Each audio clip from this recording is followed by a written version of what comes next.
तो चलिए इस वीडियो में समझते हैं कि कैसे मेडिटेशन और योगा आपकी ज़िंदगी को बदल सकता है। हाँ, मेडिटेशन करना, योगा करना ये भी हेल्पफुल रहता है इंसान के लिए। बहुत ही ज्यादा हेल्पफुल रहता है। हम अपने क्लाइंट्स को कहते हैं देखो आपको एमबीए तो करना पड़ेगा। Right. सो एम का मतलब होता है मेडिटेशन, बी का मतलब होता है ब्रीथिंग और ए Okay. का मतलब होता है अफर्मेशंस। Okay. सो हमारी ऐप है डॉक्टर ऋषिका जैन ऐप। सो उसमें एंजाइटी की, ओसीडी, डिप्रेशन सबकी अलग अलग एक्सरसाइजेस हैं। Okay. सो उसमें लोग एक्सरसाइजेस करते हैं। उससे क्या होता है, आपका पैरासिम्पैथेटिक नर्वस सिस्टम एक्टिवेट हो जाता है। हमारा नर्वस सिस्टम में मेनली दो पार्ट होते हैं, सिंपैथेटिक और पैरासिम्पैथेटिक। Right. सो जो सिंपैथेटिक होता है वो फाइट एंड फ्लाइट, एकदम से आप एक्टिव एंजाइटी वाला एक मोड, और जो पैरासिम्पैथेटिक होता है वो आपका रेस्ट एंड डाइजेस्ट होता है। तो जब आप मेडिटेशन करते हो, ब्रीथिंग करते हो, अफर्मेशंस करते हो, तो उससे आपके अंदर कामनेस आती है। मतलब वो जो आपका अलार्म होता है वो शांत हो जाता है, एकदम से आपका जोन ही चेंज हो जाता है। क्योंकि अफर्मेशंस क्या होते हैं, एक पॉजिटिव वर्ड्स की आर्मी होती है। सो आपने कस्टमाइज अफर्मेशन अपने आप को दी। अगर आपने अपने आप को सिर्फ यही बोला कि अब मेरी ओसीडी ठीक होती जा रही है, मैं मेरा सेल्फ कंट्रोल हर दिन बढ़ता जा रहा है, तो बार बार ये वर्ड्स रिपीट होंगे, तो आपकी पीएफसी में, प्रीफ्रंटल कॉर्टेक्स से आप ऑपरेट कर रहे हो, उसकी पावर को बढ़ा रहे हो, तो धीरे धीरे आपका पीएफसी आपके लिम्बिक सिस्टम को कंट्रोल कर लेगा। क्योंकि वैसे तो उसकी हैसियत नहीं है अभी, क्योंकि वो तो बच्चे जैसा ब्रेन है अभी, मतलब कि कुछ सालों में ये इवॉल्व हुआ है ना वो, लेकिन ये तो बिल्कुल दादा परदादा की एज का है जो डरा रहा है आपको लिम्बिक सिस्टम वाला। तो इसके आगे हमारी लॉजिकल रेशनल थिंकिंग चलती नहीं है, क्योंकि हर ओसीडी सफरर को पता होता है कि ये सब बकवास है, लेकिन वो कहता है पता होने के बावजूद भी मेरा कंट्रोल नहीं हो रहा। क्योंकि लिम्बिक सिस्टम जब हावी होता है, उसमें जो अमिगडाला होता है आपका फियर सेंटर, वो बेसिकली बताता है कि कहाँ फोकस करना है, और थ्रेट के केस में वो फोकस मेंटेन करके रखता है वहीं पर। तो ओसीडी वालों को वो भी दिख जाता है जो नॉर्मल हमें आपको नहीं दिखाई देगा, उनका फोकस ही वहां रहता है हर समय। तो वो जो अमिगडाला है, मैं ऐसे ही बताती हूँ कि अमिगडाला को मानो एक अम्मा है जो डला लेके हाथ में बैठी है, पुराने जमाने की अम्मा है, और जैसे उसने खतरा देखा उसने डले बरसाने शुरू कर दिए। अब आपको उसके डले से बचना है, तो उसके ना अम्मा शांत हो जा, अम्मा ऐसा कोई खतरा नहीं है। तो ये आप बताएंगे कैसे, ये बताएंगे तो लैंग्वेज के, तो जैसे हम बताते हैं कि आपका लैंग्वेज स्ट्रक्चर बहुत ज्यादा इंपॉर्टेंट है। जैसे फॉर एग्जांपल, अगर मैं यहाँ पॉडकास्ट पर भी आई हूँ और मैंने बोला कि अरे यार वहां जाकर कहीं ऐसा ना हो जाए कि मैं कुछ भूल जाऊं, कि मैं ब्लैंक हो जाऊं, मैंने क्या किया, अपनी फॉल्टी लैंग्वेज से अपने माइंड को पहले ही ट्रिगर कर दिया, और अब मैं अननेसेसरी कॉन्शियस हो जाऊंगी।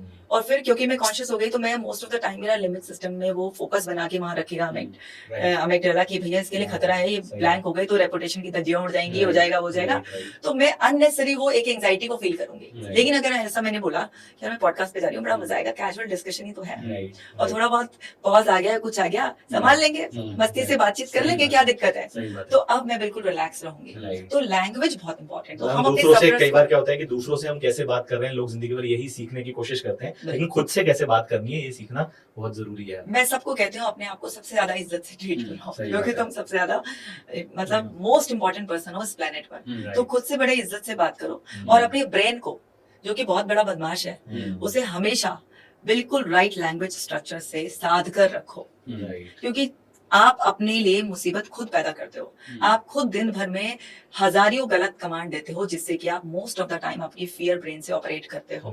हर चीज में आप थ्रेट दे देते हो। अब वो थ्रेट वो वाली थ्रेट नहीं है कि बाहर कोई गन लेकर खड़ा है आपको शूट कर देगा, सारी मेंटल थ्रेट है।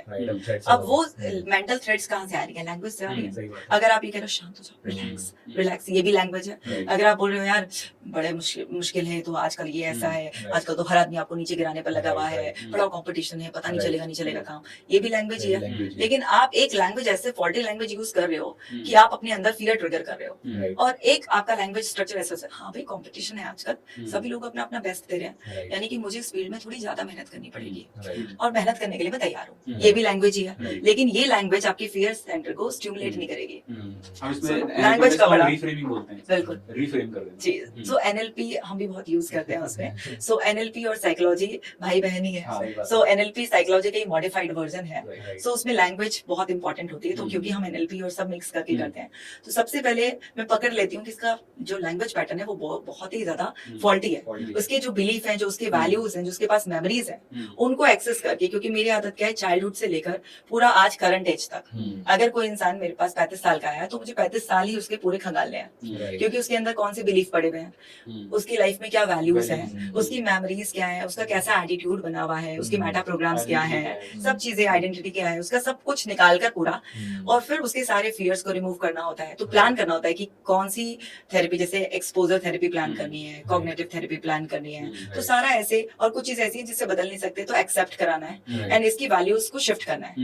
तो वो तभी आप कर पाओगे एक्सपर्टीज से काम, जब आप पूरा उसका डेप्थ में जाकर आपने उसके ऊपर पूरे रिसर्च कर ली होगी ना, उसके दिमाग को पूरा डिग कर लिया होगा आपने, तो तब हम इस तरीके से वो करते हैं। और हम मोस्टली 90% क्लाइंट्स का लैंग्वेज पैटर्न ही फॉल्टी होता है और उसको हम ठीक कराते हैं। तो हम इसको साइकोलॉजी में ऐसे कहते हैं कॉग्निटिव डिस्टॉर्शंस।